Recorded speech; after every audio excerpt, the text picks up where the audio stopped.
On behalf of the World Trade Center Los Angeles and the Los Angeles World Affairs Council, welcome and thank you all for joining us for the 2020 FDI Report Release Interactive Webinar. We have a star-studded program of presenters and panelists who will be sharing their insights with you. Now, without further ado, I'd like to introduce the President of the World Trade Center Los Angeles and the Executive Vice President of the Los Angeles County Economic Development Corporation, Stephen Cheung. Good morning, ladies and gentlemen. Thank you for joining us again today for the launch of the 2020 Foreign Direct Investment Reports in California. My name is Stephen Cheung. I'm the President and the World Trade Center Los Angeles, as well as the Executive Vice President of the Los Angeles County Economic Development Corporation. The WTCLA and LADC are a nonprofit organization in Los Angeles that focus on economic development leadership to promote a globally competitive, prosperous, and growing Los Angeles economy. And over the last few months, we've seen the world turn upside down. It's become evident how connected and dependent we are to the rest of the world. And in Los Angeles and across the state of California, we're truly grasping the impact of foreign direct investments and international trade on our local communities and economies. As we look towards recovery from this global pandemic, it is ever more important that we have a deeper understanding of how our economy works. And that's why we're so delighted to be releasing our 2020 FDI report in partnership with the California Governor's Office of Business Economic Development, GoBiz, and Loyola Marymount University. And we're very excited to have an amazing lineup of governments, academic, and economic development leaders from across the states to help us get a better sense of the impact of FDI in California. To start us off, I want to welcome my friend and partner, Kim Mccleary Blue. Kim is the president and CEO of the Los Angeles World Affairs Council and Town Hall, the city's most prominent nonprofit public speaker forum, which has hosted past presidents, key business leaders, and cultural icons since 1937. She and the World Affairs Council Town Hall have been wonderful partners. Together with WTCLA, we have jointly hosted important conversations with international and domestic government and business leaders all over Los Angeles region and throughout the United States over the past few months, providing key insights on how Los Angeles and our international partners are working to overcome this pandemic. Ladies and gentlemen, Kim Mccleary Blue. Kim? Stephen, thank you so very much. On behalf of the Los Angeles World Affairs Council and Town Hall and our Consular Corps members, we're so honored to be participating with you in today's program. In these challenging times, information is a very precious commodity. The information in this year's edition of the Foreign Direct Investment Report is an all-important spotlight on the immense impact that foreign companies have in Los Angeles. Besides their economic contributions such as jobs and employment, the positive imprint and influence by these global firms is far-reaching and enduring. Los Angeles has been and continues to be enriched by the vast number of ethnic communities who reside in our county. Our global diversity and our access to world markets are geographic advantages and strategic reasons to be in Los Angeles. Even in a time when we practice social distancing like today, today's webinar is a vital and necessary convening to stay informed and exchange ideas and experiences. I do want to acknowledge Stephen Cheung and the Los Angeles World Trade Center for their leadership. Over the past several weeks, as Stephen mentioned, we've had the pleasure of hosting joint webinars on international trade and commerce topics as our members and stakeholders sought real-time information to help guide our thinking and our decision-making. The discussions also revealed the immense expertise, ingenuity, and innovation that's part of our region's DNA. I'm looking very forward to today's discussion and discovering how we can continue to collaborate with our global direct investment partners as we chart a new path to recovery and business success. Stephen, thank you so very much again. Thank you, Kim, for your comments, and thank you for your partnership again. Today, we're really excited about the launch of this FDI report. Over the past few years, in fact, the last 4 years, we've already been doing an analysis of the foreign direct investment impact to Southern California. And this year, for the first time, we were able to expand that analysis to cover all of California. as the fifth largest economy in the world is looking to Los Angeles and California in general for leadership and for what's happening as the next phase of recovery.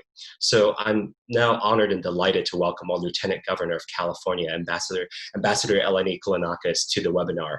The Lieutenant Governor was sworn in as the 50th Lieutenant Governor of California by California Governor Gavin Newsom in 2019. She's the first woman elected Lieutenant Governor of California.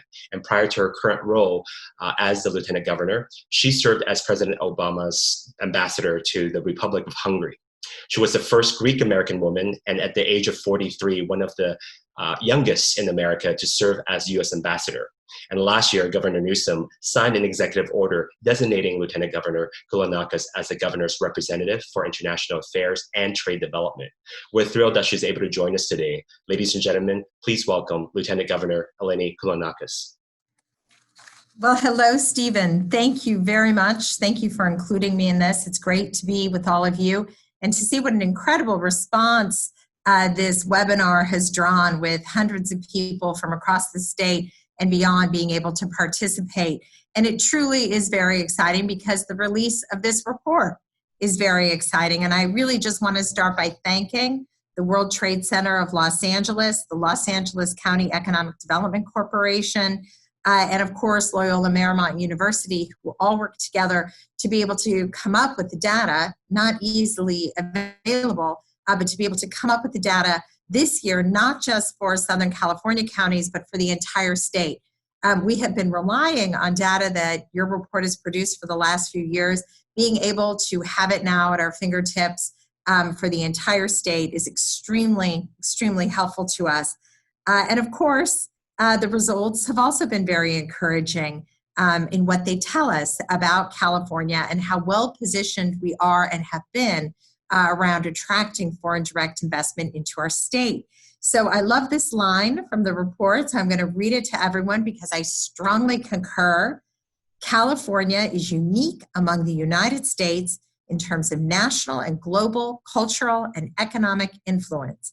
This was true before COVID-19. This is true during COVID-19 in terms of our response to this pandemic, and it will be true in the future.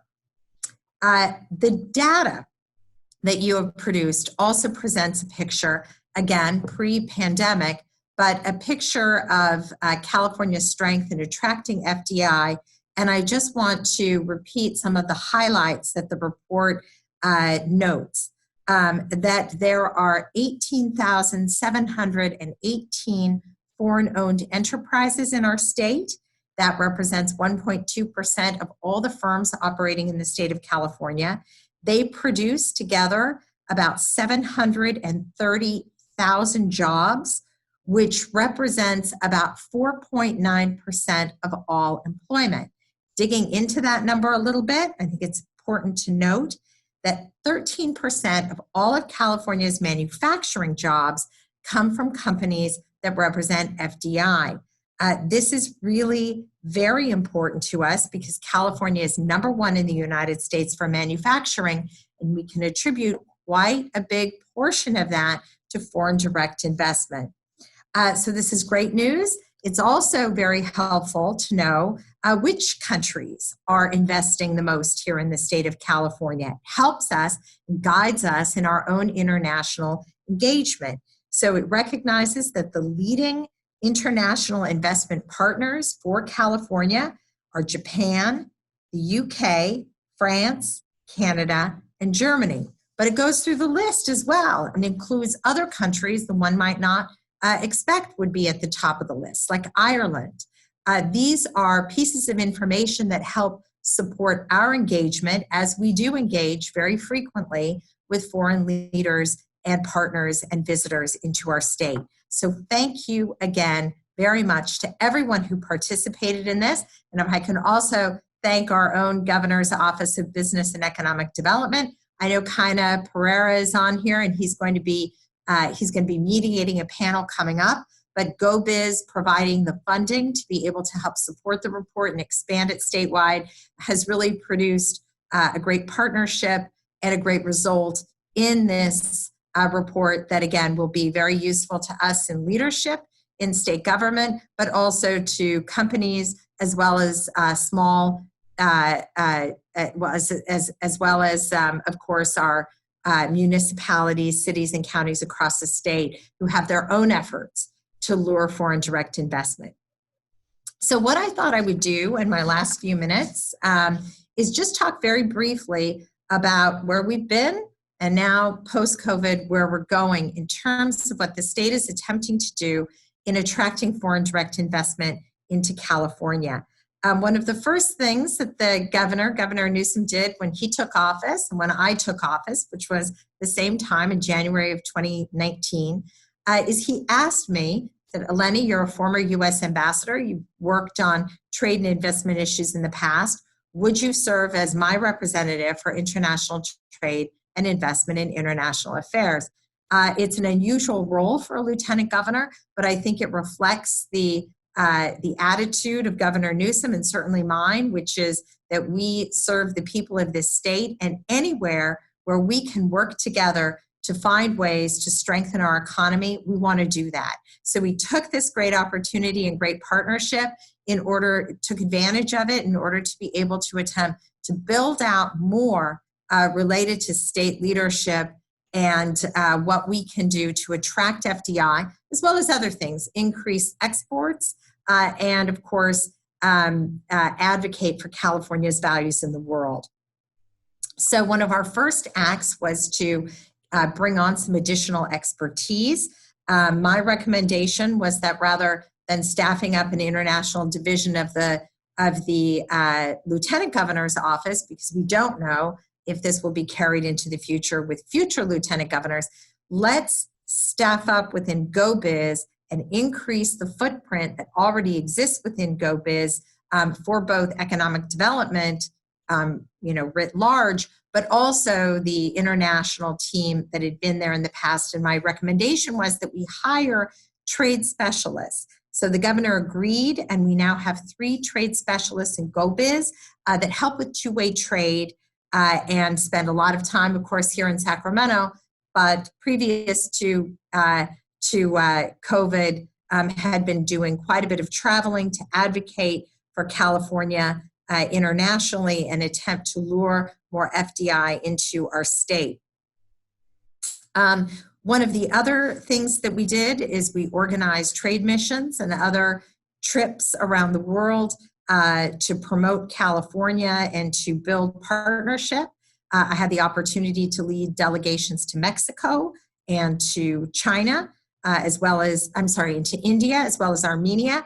I visited China, very small footprint. It was just myself and my husband. We went very, very early on, but it was for an important reason. It was for the Belt and Road Conference in China, and California had the opportunity to present our view of the importance of combating climate change. We also have worked hard to roll out the red carpet for visitors into our state. We welcomed the Taoiseach, the Prime Minister of Ireland, as well as the President of Italy, the new Prime Minister of Armenia, as well as high-level delegations from countries like the Netherlands and Australia, as well as provinces from China, including Jiangsu.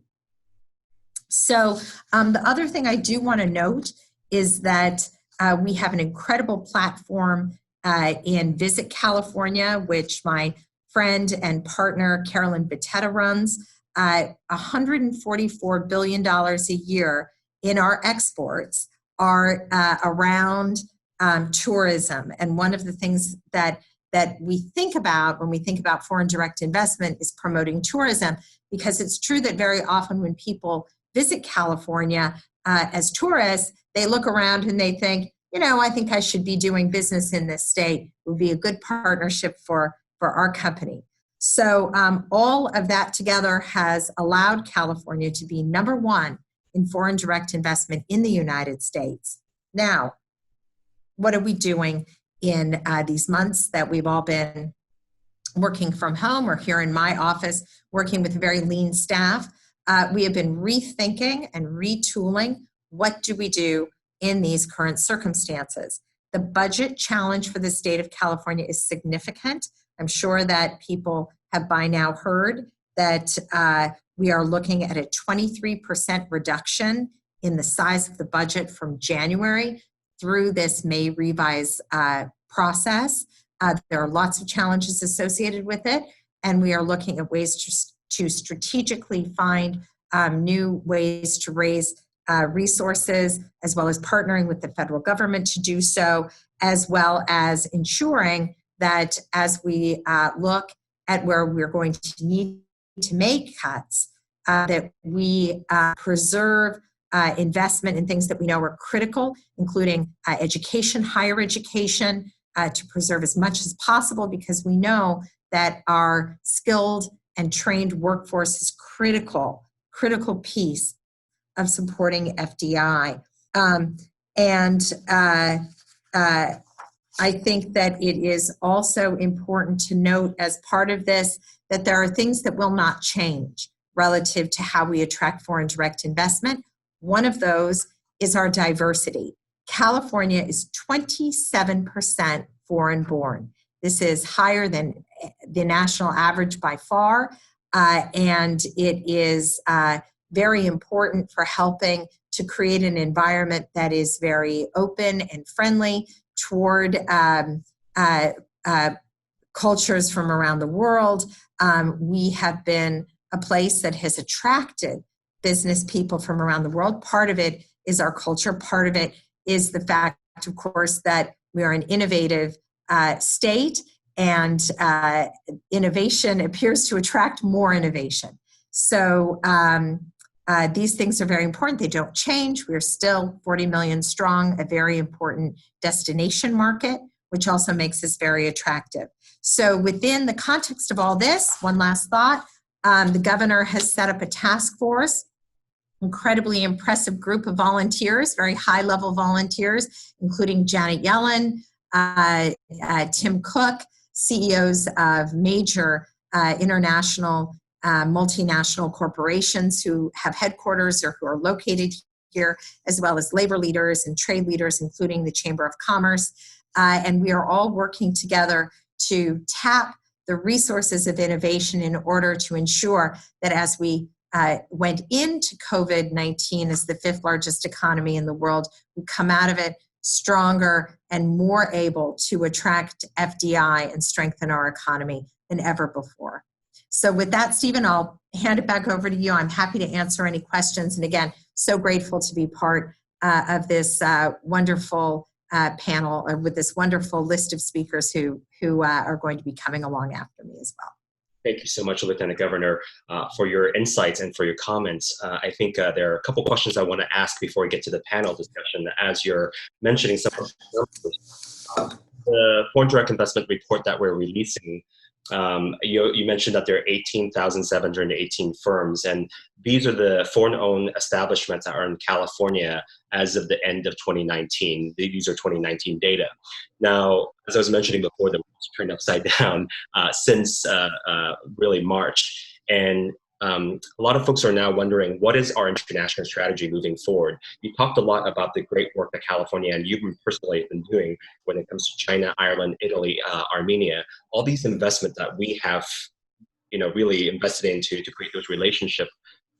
What is the next step for the next year, 2 years?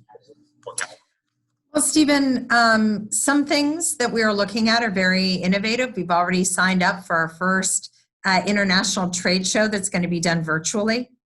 So these things are happening. It's very important. One of the things that's been very important in terms of economic development for the state of California is that we are reopening in a smart but very aggressive, forward-leaning way, which is extremely important. California was the first state in the country to issue that stay-at-home order. The very first. And that was a very aggressive move to do. And it was the right thing to do because by all accounts, it saved tens of thousands of lives. We are now among the first forward-leaning into reopening and to do it in a way, of course, that is safe. So very early on in phase 2 now, it's been several weeks since we went, for instance, from not just non-essential manufacturing being able to get back to continue working, but now at the beginnings of phase 2, again, several weeks ago, we reopened the state for non-essential manufacturing to continue. This took the writing of protocols for how companies needed to operate. This is very important. It sends a message of reliability that we can do these things. I will say some of the other things we're thinking about is now that there is risk associated with supply chains outside of the state, where companies that have critical manufacturing and other kinds of operations here that rely on imports, they're thinking, well, why do we want to keep certain parts of our supply chain outside of the state when we could actually onshore them into California, do them here, and eliminate risk associated with that in the future? Now, this is something that is going to be on a case-by-case basis, but we are very much opening the doors for being able to shorten supply chains and have even more manufacturing come out of this crisis, and we're advocating that and working with companies to do so. We also, of course, are going to continue our work across the spectrum to advocate for the values-based kind of economic development that California is known for. What am I talking about? Clean tech. We have our goals, our 2045 goals for California are still very much intact. We have to continue to move toward them, and California will continue to invest and be a very friendly place for foreign direct investment around clean tech and the green economy. Now, having said that, we know that we are faced with very many challenges, and this is why we are at work in revising our strategic plan, working closely with Kaina, who you're going to hear from later, to really think outside of the box. And I welcome anyone on this Zoom call who has ideas for us to reach out to our office or to GoBiz with those ideas. We're very open, we're being very creative, and really welcome dialogue with the international community and international business community on what we should be prioritizing. Great, thank you, Lieutenant Governor. You mentioned the onshoring, possible onshoring and the shortened supply chain. And I think a lot of companies are looking into, for example, because of the disruption in international trade over the last few months, they're looking at the local manufacturing and retooling and being able to do domestic manufacturing. In Los Angeles, we've seen some garment manufacturers making face masks. We've seen, for example, there's a company called Wet Design that basically design and manufacture the Bellagio fountain or the fountain in front of the Burj Khalifa. And now they're making, using 3D printing and other manufacturing ability, they're making face shields for hospitals and other. So we're seeing a lot of those changes that are happening that's more focused internally. There are some questions now is why is California maintaining a relationship with global partners throughout this pandemic? What is the purpose? What is the point? How would you answer that, and how should we think about it as Californians? It really is one of the best parts of my job, which has never been the job of the Lieutenant Governor of California before, but again, because of my unique background as a former U.S. ambassador and my relationship with the governor, he really tasked me to keep up those relationships. So we are regularly checking in with our consul generals across the state, asking them, how are they doing? Anything we should know? How can we better brief them and provide information and answer any questions? So this has really not been as robustly reinforced, I think, over the years, the way that we have built these diplomatic channels with our consuls general and activated them. And it really has been great and productive in many ways. Our spontaneously, several countries came and said, we have a special relationship with California. We want to help. We want to help you. And we received large quantities of masks as gifts from Taiwan, from provinces in China, from Jordan. The King of Jordan felt that he wants to see California succeed and has been offering supplies to us as well. All of these things are part of that ongoing effort to build our relationships. We don't set trade policy, but we do have a very important footprint in the world. And I'll just note that our relationship with Mexico is extremely important. I've been in regular conversation with Governor Bonilla in Baja, as well as other members of the leadership in Mexico. We share a border with Mexico. We share deep cultural and family ties. It is our most important foreign partner. And of course, there are a lot of ways that we can and will continue to help work with Mexico, with our southern partner, to make sure that as we have best practices and abilities to combat the spread of COVID-19 to make it safe for economic development, how can we help Mexico do the same? I'm glad you mentioned the consul generals in Southern California and in Los Angeles in particular. We are home to the third largest consular corps in the world after New York and Hong Kong. And because of all the relationship that we've developed over the past few decades, as soon as the stay-at-home order became effective, we also saw that there was an impact on our supply chain as well. We're not able to get the PPEs as quickly as possible, personal protective equipment. And immediately we were reached out by folks and our partners and friends over in Seoul and in Shanghai and Shenzhen, the Asian countries that basically have already dealt with the first wave. And they knew that we were going to be facing the same issues they faced early on. So they were offering support and supplies. And if it wasn't for this relationship that you and the governor and many of the regional partnership on the subnational level have developed, I don't think we would have gotten those offers of support. And it's been so helpful for us in the local region. So I want to, thank you for the work that you've done before to help us with those relationships. We're running a bit out of time on this portion, so I'm going to ask one last question before turning it back to the full panel.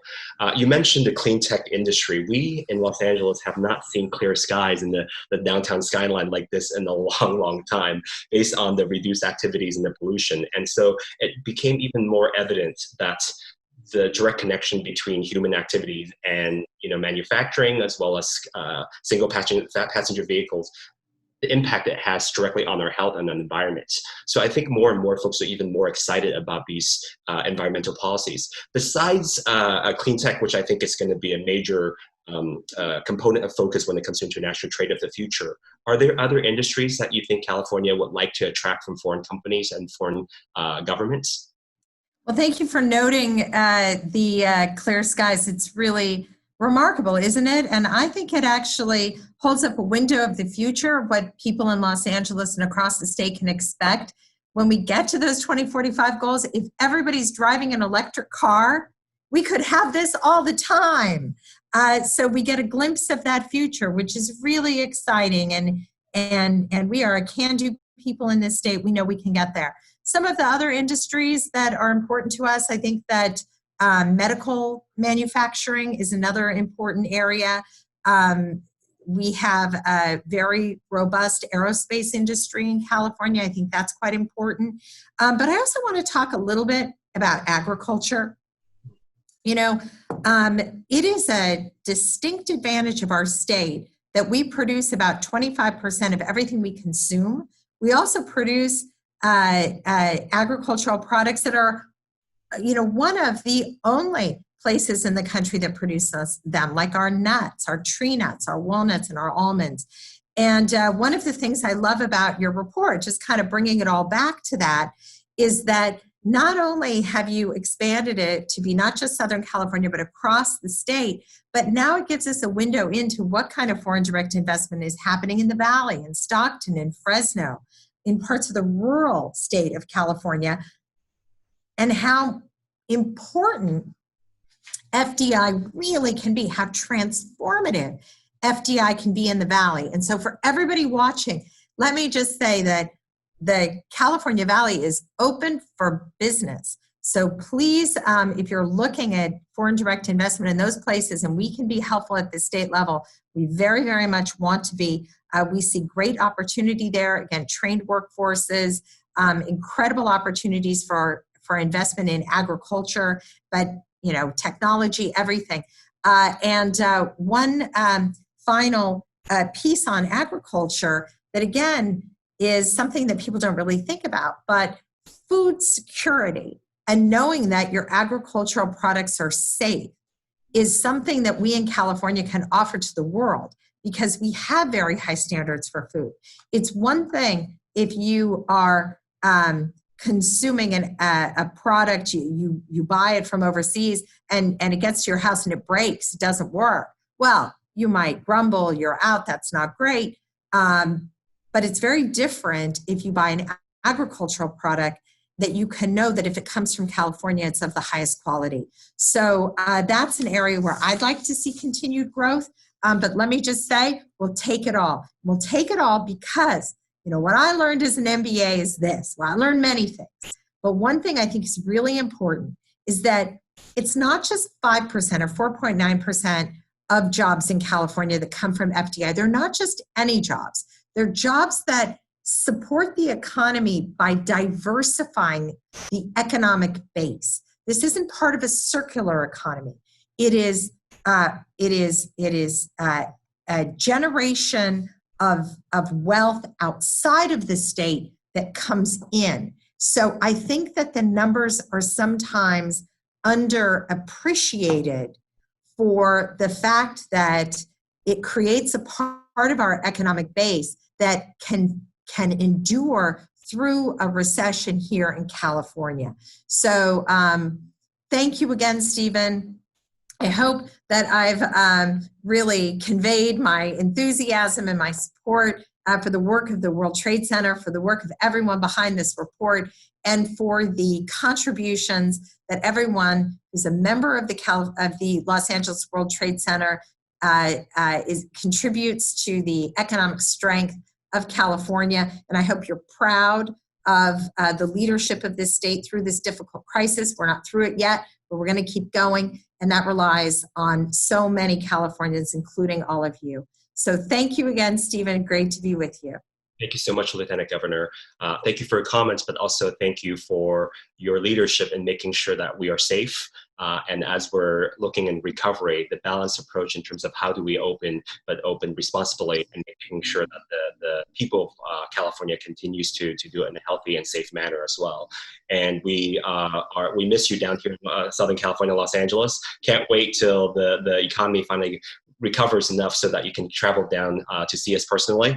And our doors are wide open, and we look forward to partnering with you to do more international trade missions and trip to make sure that foreign direct investment continues to flow to Los Angeles and throughout the state of California, including Central California and Northern California, so that we can continue to build this really great economic development activity that we've been doing over the past few decades to create a job base that's actually going to be able to sustain the 5th largest economy in the world. So thank you so much for your leadership again. Thank you, Stephen. Excellent. Well, at this point, we want to transition into our panel discussion. At this point, I want to introduce Kaina Pereira, who is California Governor Gavin Newsom's Senior Advisor for Business Development and International Trade. Okay, and with that, I just want to, again, thank Kaina today as our moderator, also for his great partnership in making sure that this report is actually done. Because without the great support of Kaina and GoBiz, this report would not have been possible to cover all of California, for us to share all the great stories, not only in Southern California, but throughout the state of California, where we're really able to make a global impact. With that, Kaina. Well, thank you very much, Stephen. And I would just echo the same thing and say thank you for the partnership and for partnering with us on the development of what is going to be hopefully a long-lasting arrangement where we have this report that really allows us to see the trends, allows us to pivot effectively and also do the things that we need to do. Thank you so much. I also like to express my extreme thanks for the opportunity to work with the distinguished Lieutenant Governor. And as we implement the next phase or go through this next challenging time, and we look at what is possible, really working with her and with her incredible guidance is so important, especially because it takes a very large and cohesive team to be able to do something like this. So with that, I'd like to just kind of get the ball rolling because we have quite a few questions and some distinguished experts with us. So First, I'd like to introduce Darlene Chu Bryant, the Executive Director for Global SF. Thank you for joining us. Dong Chen, Professor of Strategic Management and International Business at LMU. Stephen Cheung, who will be also part of this panel, President of World Trade Center LA. Leanne Eager, President and CEO of Fresno County EDC. And Tyler Lafreniere, Associate Economist for LA EDC, Institute of Applied Economics. So thank you all for joining us. And I have the distinct pleasure of moderating a panel that is really experts around the state and a lot of different things that they do. And so I'm going to kick it off with some more detailed questions about the FDI report itself. And this is going to start with Tyler and then move to Dom. So what trends or patterns did the data reveal about foreign investment outside of LA and the Bay Area? Thanks, Kaina, and good morning, everyone. So the way we broke out the report is that the region of California outside of the greater Bay Area and the greater LA area is termed Greater California. It's 33 counties starting in the far north of the state all the way into the Central Valley. And what it really reveals is that FDI is as important to that region of the state as any other, where you see a lot of the same trends holding true, where manufacturing, retail, wholesale trade, and professional services are heavily dependent on foreign direct investment, and that these jobs, buttressed by FDI, actually pay well over $3 billion per year in total wages, which is obviously a large number, and therefore highlights how important FDI is to the Greater California region. Something also of interest is the importance of different partners to this region. You have a lot of the same G7 partners like Japan, the UK, Canada, and France that are important FDI partners in Greater California, but then you also see Mexico as a really important FDI partner. And so that just shows some of the nuances in terms of how FDI colors that region. And I'll let Dong also answer the question. Okay, thank you, Tyler, and thank you, Kaina. And the Center for International Business Education at LMU is very honored to collaborate with World Trade Center on this project. So our analysis also shows that FDI's contribution to local employment is highly correlated with local GDP. Compared to those in Southern California and the Bay Area, foreign enterprises in Greater California provide a lower percentage of local jobs. However, it should be noted that they still contribute a sizable 7.8% of local manufacturing jobs, okay? And in the Greater California area, the Sacramento metropolitan area stands out in attracting FDI. For example, in Loyola County, foreign enterprises contribute 4.8% of local employment. Also, foreign enterprises in Greater California, they're generally smaller than those in Southern California in terms of the average number of employees and the square footage. But compared to foreign enterprises in the Bay Area, they actually they tend to hire more people in service sectors and have larger business space in manufacturing, transportation, warehousing, and services. Back to you, Kaina. Oh, that's extremely interesting. I love the point about Mexico's importance to the Central Valley and to the Greater California effort. I'm going to go back to another FDI report-related question. I think we'll start with Dom this time. So we often learn a lot about the economy from trade patterns and other macroeconomic data. Does FDI data reveal something unique about our understanding of the economy? Very good. That's a very good question. In general, both trade and FDI tend to promote economic growth. Trade is about the exchange of goods and services, and FDI is about the flow of financial resources and other production factors. They reveal different but related aspects of the economy. So FDI not only bring capital, knowledge, employment, and but also likely to stimulate domestic investment. So FDI data shows us, allow us to examine investors' confidence in specific locations and industries. International investors are very sensitive to changes in the business environment. For example, with the increasing US-China tension, FDI inflow between the two countries shrank much faster and greater than trade. Currently, because of COVID-19, many multinational companies are in crisis mode. According to United Nations Conference on Trade Development, the COVID-19 pandemic would lead to about 30 to 40% decline in global FDI. Also, we have seen increasing restrictions on FDI in the United States. more stringent reviews are expected in critical business areas, including healthcare-related investments. However, many multinational companies are preparing for this. They are adjusting their investment strategy, and FDI data will allow us to understand and better prepare for those changes. And Tyler can talk a little bit more about what's specific pattern in California. Sure. Just to build upon what Dong said, we might build expectations based upon our trade relationship with the world in terms of what FDI might look like. So based upon trade relationships, it's a very specific relationship, as you might expect geographically. So our top trade partners are obviously China, Japan, Taiwan, South Korea, Mexico, Canada. But if you look at the FDI data, it's a much more nuanced and diverse set of relationships where we actually have a lot of European investment partners. So the UK, France, Germany, Switzerland, Ireland, as the Lieutenant Governor mentioned. And so that just goes to highlight that when California is looking out to the world programmatically, we have to really cast our net wide in terms of attracting partners and maintaining partnerships. One of the things that I've also seen year upon year in producing this report is just how important manufacturing, again, as the Lieutenant Governor alluded to, is to the FDI landscape and how important FDI partners are to sustaining manufacturing. And then again, just looking at the wage profiles, just how important these jobs are and how important FDI is to sustaining high-paying jobs in the state. Thank you so much. I think that those answers really prove like the importance of having this report and having it statewide for the first time. And I'd just like to again express my thanks to the World Trade Center LA and LAEDC for making that happen. So now I'm going to pivot a little bit and go towards more economic development related questions. And this first one is going to be for Darlene. So in recognizing the pandemic and the situation that we're currently facing, how has the pandemic impacted investment flows into the Bay Area? And what are your strategies going forward?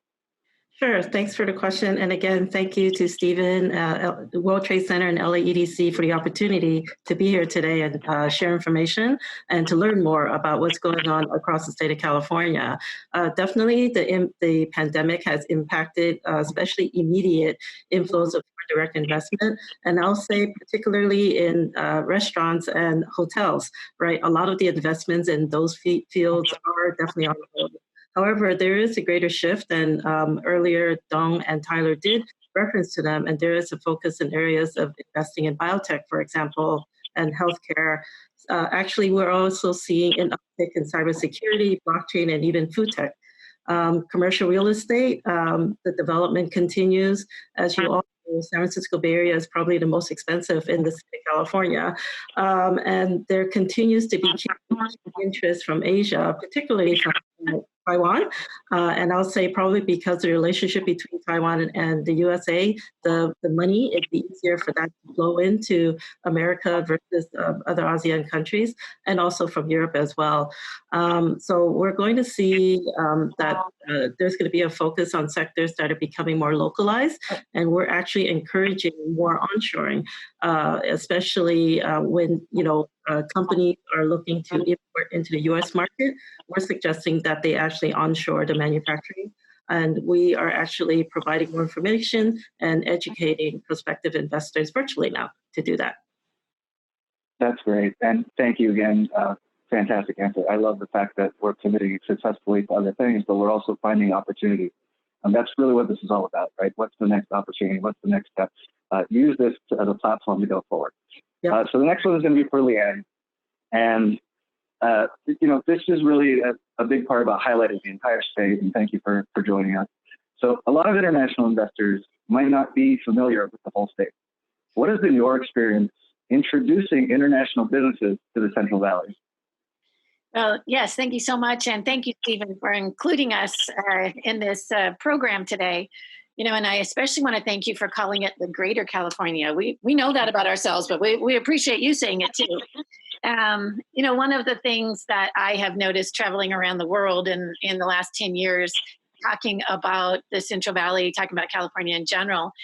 Well, first, let me say, contrary to what Texas and Nevada would like you to believe, people around the world are interested in coming to California. They still want to do business in California. And they're really interested in the Central Valley once we talk about what we have available here.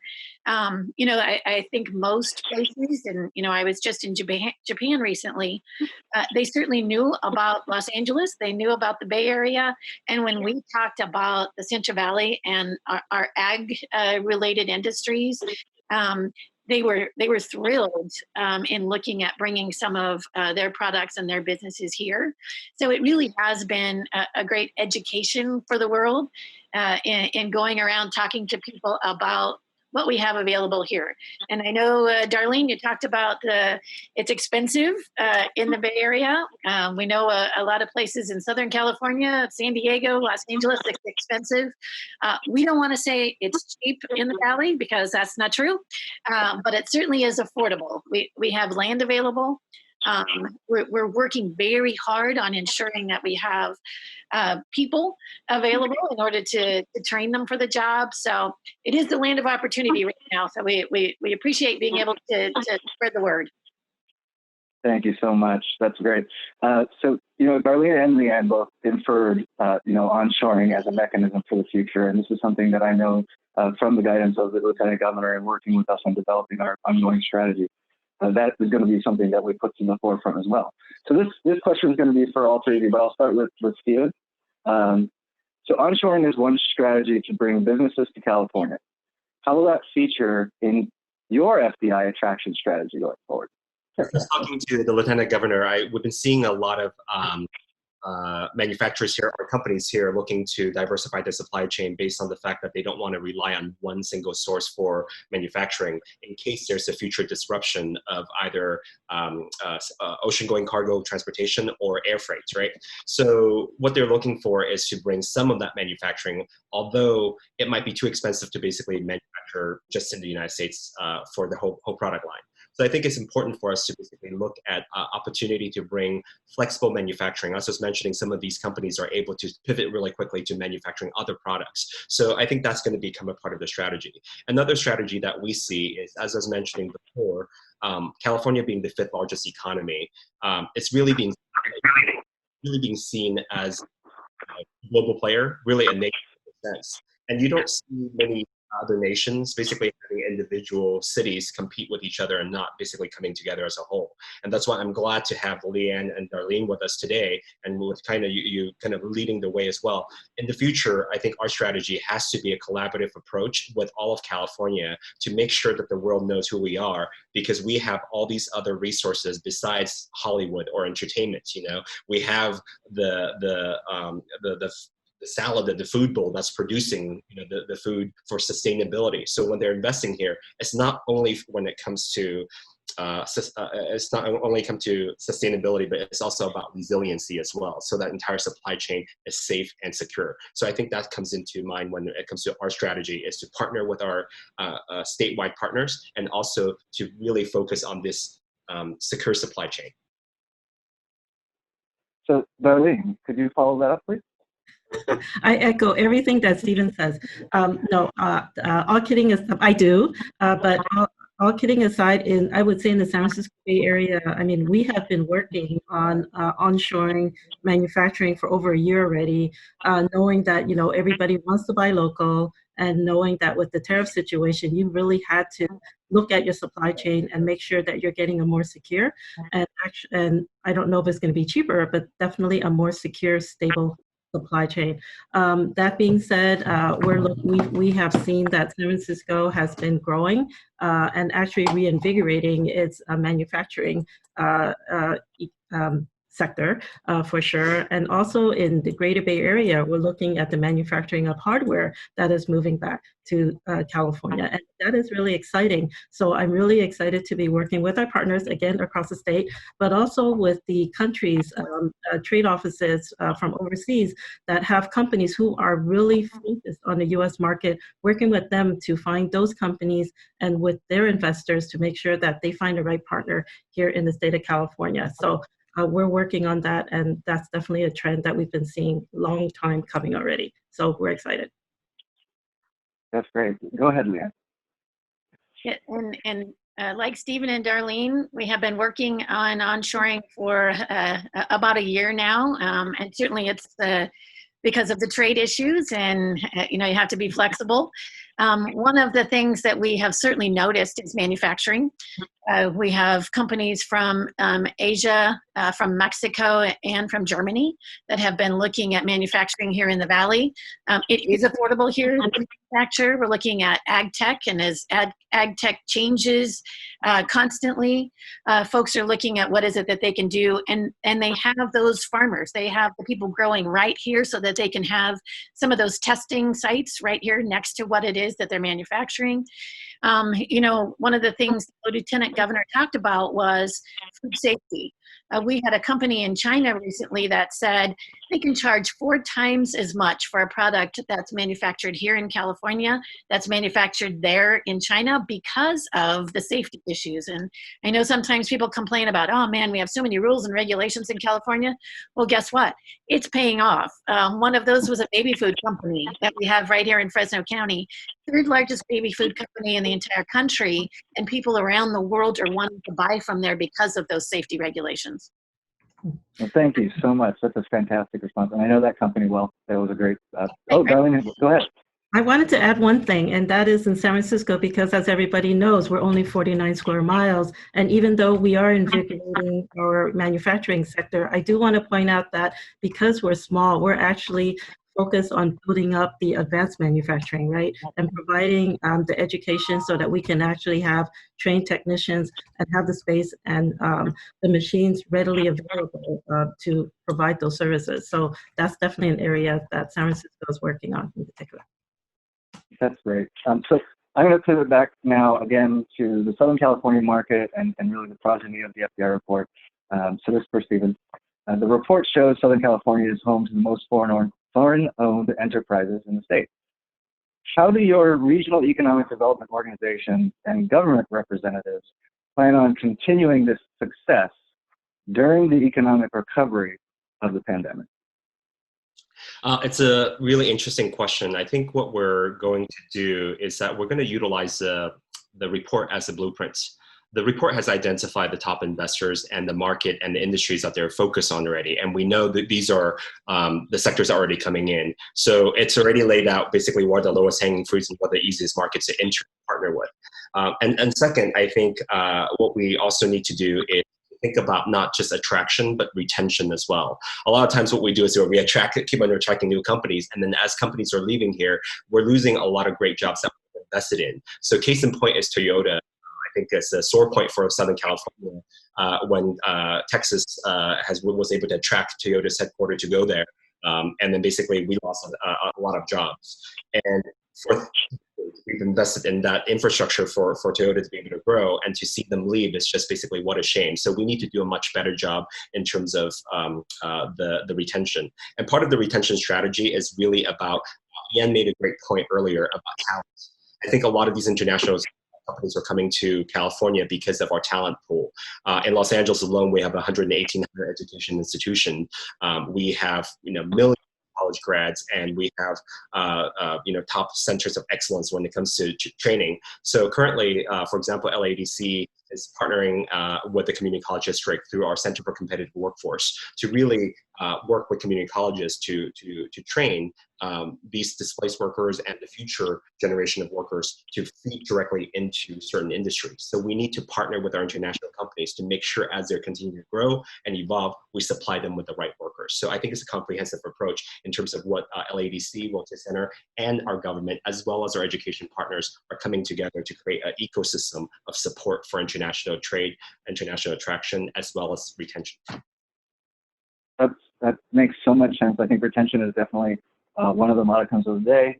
But I do want to pivot back to the beginning of your point, which is more on the attraction of new industries and new opportunities.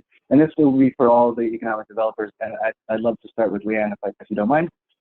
So are there any specific ideas on attracting new industries being discussed for your region in particular?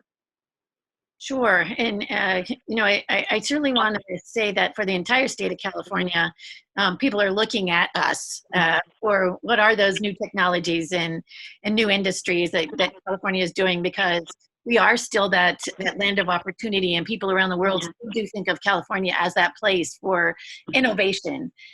One of the things that we're doing here, obviously agriculture is our number one industry, but as agriculture changes, as ag tech changes, everything is mechanized now, right? And so some of those businesses that are really looking at, different kinds of fertilizers, different kinds of ways to get the water out to the fields, those kinds of companies, we're looking at how do we attract those.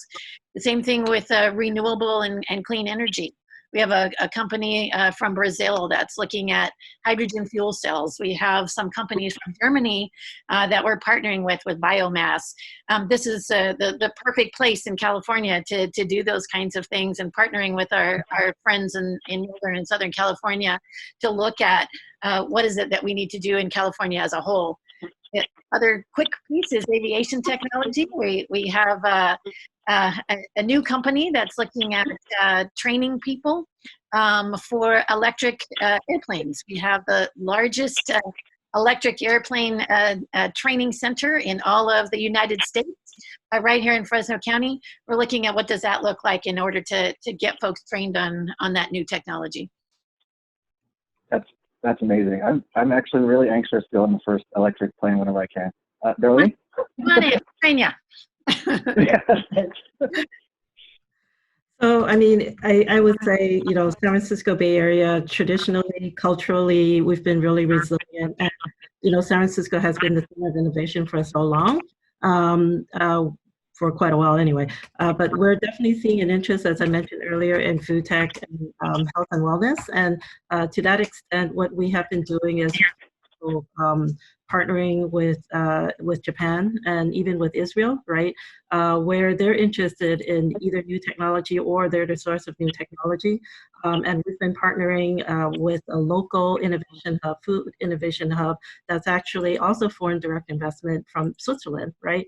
And bringing all these partners together. So from what I see is one of the ways that we're attracting talent and investment is actually by increasing more modes and forms of partnerships, right? It's all cross-border now, and now that we're living in a virtual world, right? I mean, look at what we're doing today. It's not in person. It's actually a Zoom virtual meeting, which I think is really cool.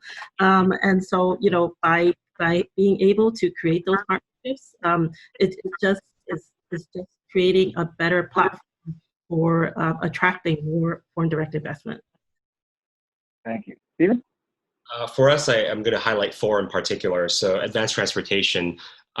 In Southern California, traffic condition has been horrible until recently. It's been amazing. The pictures of 405 without traffic, it's just mind-boggling. And I think moving forward, we need to do that. And Lieutenant Governor talked about the sustainability aspect in terms of electric vehicle.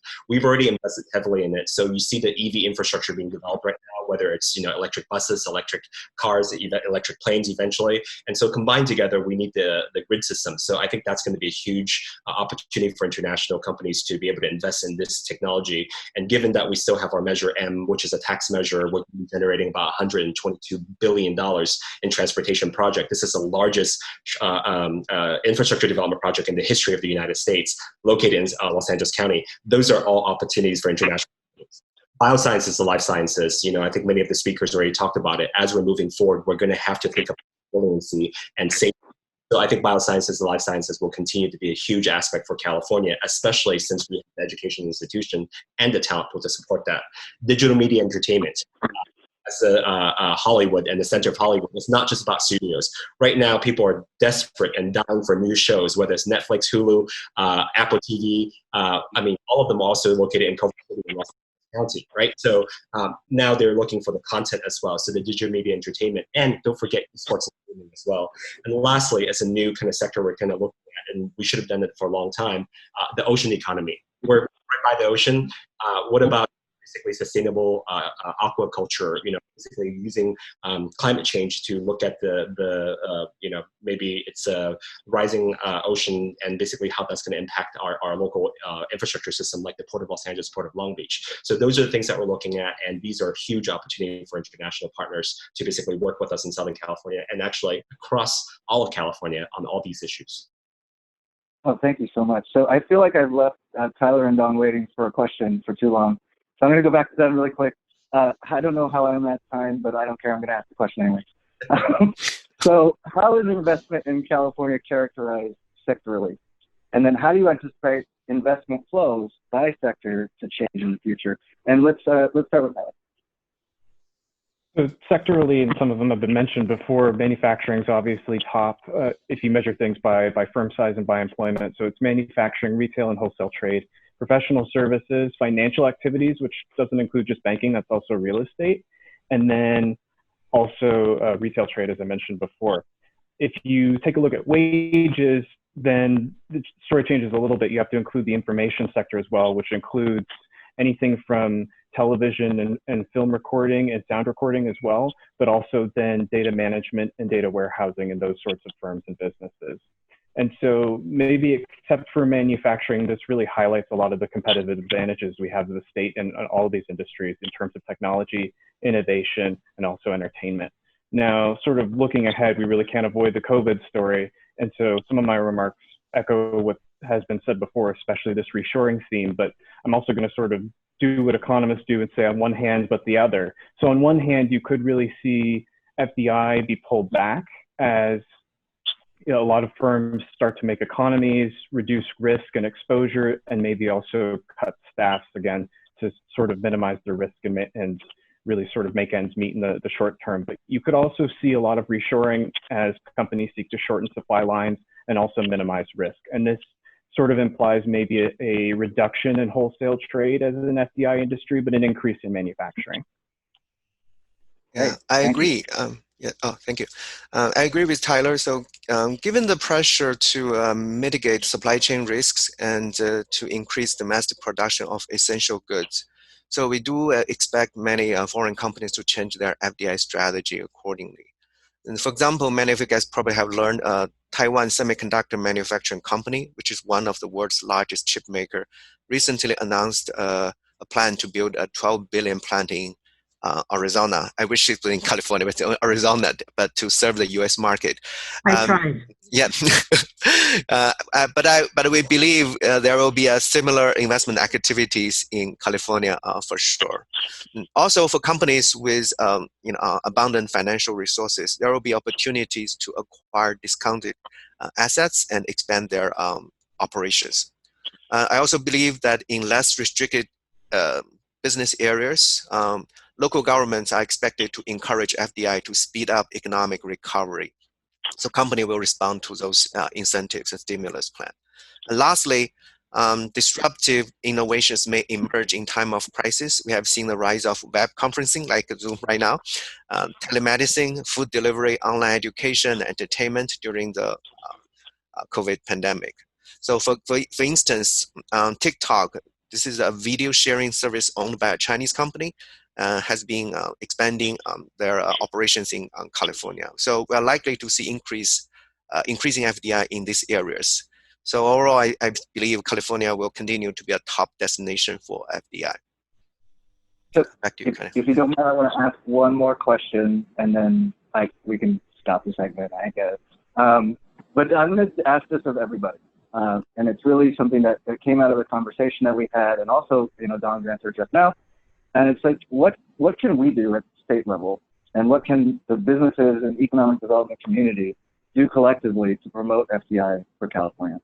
So I'm going to start with, I'll end with Stephen, we'll start back with Don, and then Tyler, and we'll move from there. Oh, so me first? Yeah.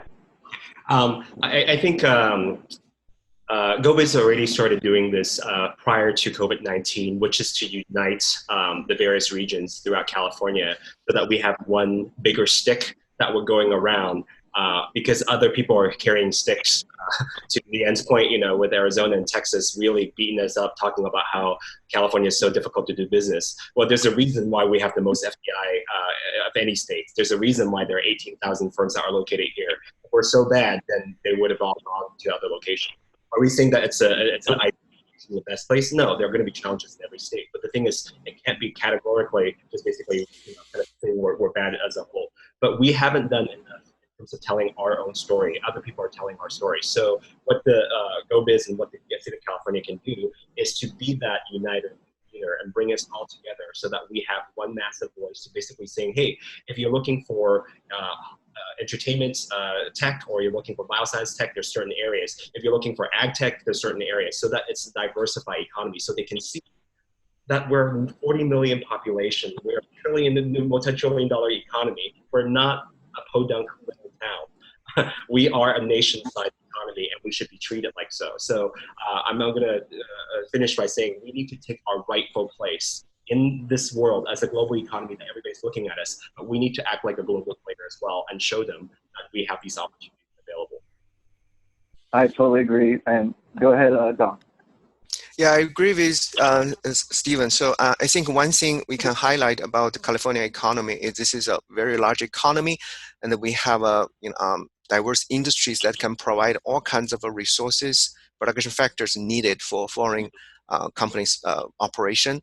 We have a market, we have technology, we have talents, and in the greater California areas, we also have affordable business spaces. So this is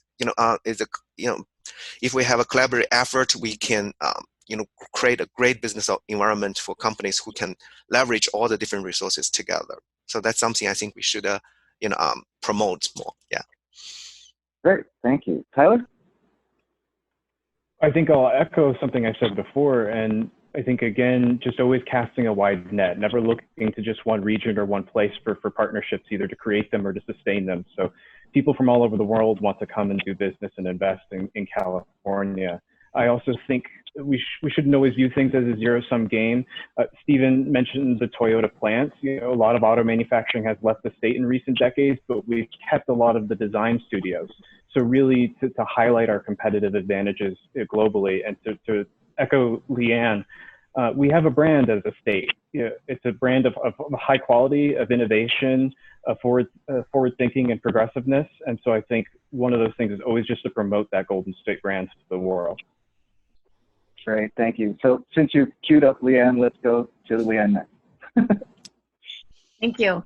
First I want to thank the state of California and GoBiz for really this last year looking at the entire state of California and what the state has to offer. So thank you all so much for that.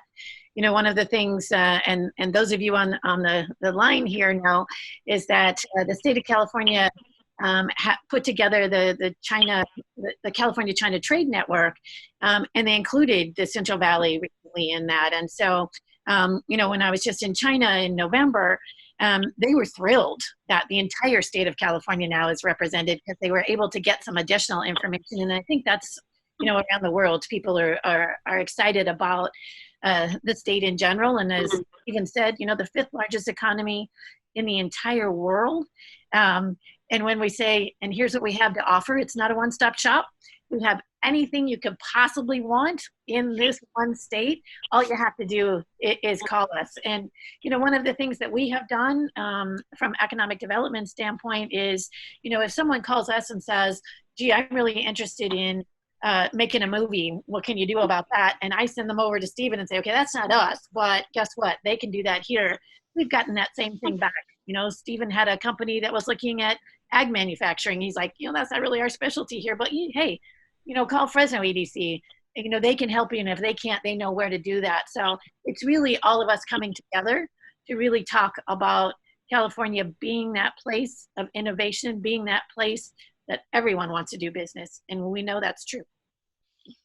Appreciate it. Darlene, final thoughts.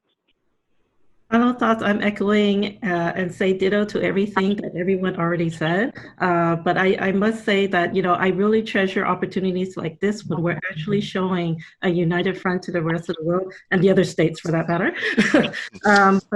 But quite frankly, I think, and kudos to GoBiz for your leadership, and of course under the leadership of our governor, my former boss, that he actually sees the importance of international trade and foreign direct investment, and actually is, putting the money where his mouth is, and actually saying, we've got to get this done, we've got to spend time on it, and we've got to do something about it. So kudos, Kaina, and to your team for the work that you're doing. Well, thank you very much, and thank you to all the panelists. It was really a pleasure of mine to have this opportunity. And I just want to thank everybody for allowing me to go over and ask more questions than I even sent you. So go ahead, Stephen. Thank you again. Really appreciate it. Well, thank you all again. I want to address the fact that we didn't get a chance to address some of the questions that are in the Q&A box. The major question is basically where can they download this report? I want to let you know that we will be sending out the report as well as short videos that the researchers from LMU and LADC have conducted to give you a bit more insight. So we'll be sending out to all the registrants who have registered for this webinar. At the same time, you can always download the report on the WTCLA.org website, and we have more information. Some of the folks are looking at how do they identify these resources. So please contact us. We'll be happy to work with you in the future and try to answer some of the other questions as well. With that, I want to thank the panelists, Kaina, Dong, Tyler, Darlene, Leanne, for this great conversation. I also want to thank our partner at World Affairs Council Town Hall, Kim, as well as the Lieutenant Governor for the conversation earlier. And I want to thank Shane from LADC for doing the technical aspect and putting this together. And most importantly, I want to thank Mike Smith, who's the Director for International Trade, that's behind the scenes working diligently to make sure that this report and all the information is available to all of you. So without the great support of this entire team, we won't be able to get this done. And with that, I want to close by looking forward to the future when we can see each other in person again, where we can go out to the rest of the world and showcase what California can do together. And this is a warning to, this is a fire shot to warning to Texas and to the other states. You know, we are going to come together and we're going to defend our territory to make sure that the world knows that California is open for business. We have been open for business, and that's why we have over 18,000 foreign-owned establishments, creating over 730,000 direct jobs here locally, contributing over $65 billion to our local economy. So international trade has been creating jobs for the local economy, and we want to attract more to make sure that we sustain the 5th largest economy in the world. Thank you so much for joining us today. We look forward to working with you in the future. Thank you.